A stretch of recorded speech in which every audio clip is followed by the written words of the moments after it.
యువ ఇంజనీర్లను ఉద్దేశిస్తూ సీఎం రేవంత్ రెడ్డి చేసిన వ్యాఖ్యలను రాజ్యసభ సభ్యుడు ఆర్ కృష్ణయ్య ఖండించారు. ఇంజనీరింగ్ విద్యార్థులు కొత్త ఇన్నోవేషన్స్ తో ప్రపంచ స్థాయిలో ఎన్నో సంస్కరణలు తీసుకువస్తారని, అలాంటి విద్యార్థులను కించపరచడం సరికాదని కృష్ణయ్య అన్నారు. అనంతరం రాష్ట్రంలో పెండింగ్ లో ఉన్న విద్యార్థుల ఫీ బకాయిలను విడుదల చేయాలని డిమాండ్ చేశారు. బకాయిలు చెల్లించకపోతే ఆగస్టు 15 నుంచి భవిష్యత్ ఉద్యమ కార్యాచరణను ప్రకటిస్తామని ఆర్ కృష్ణయ్య స్పష్టం చేశారు.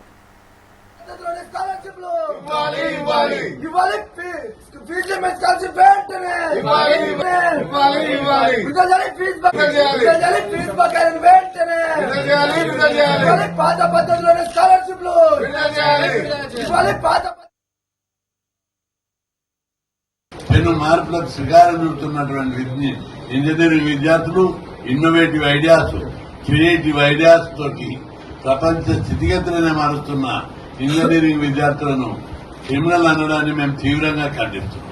కొనసాగించడానికి ముఖ్యమంత్రి రేవంత్ రెడ్డి ఎందుకు ఇంత ఆందోళన చెందుతున్నాడు, ఎందుకింత ఎంత ముందవుతున్నాడో నాకు అర్థం కావడం లేదు. ఇంత ఆందోళన చెందవలసింది కాదు. ముఖ్యమంత్రి అనుకుంటే ఒక 10 రోజుల్లో ఈ స్కీమ్ బకాయిలు ఇవ్వచ్చు, ఈ స్కీమ్ ను యథావిధిగా కొనసాగించవచ్చు. ఇది ఒక పెద్ద సమస్యనే కాదు, దీన్ని అనవసరంగా పెద్ద సమస్యగా చూస్తున్నాడు.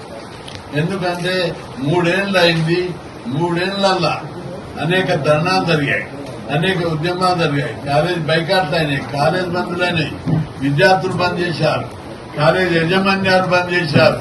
ఎవరు బంద్ చేస్తే వాళ్లకు ఎదురుదారి చేసి బ్లాక్ మెయిల్ చేయడానికి చూస్తున్నాడు.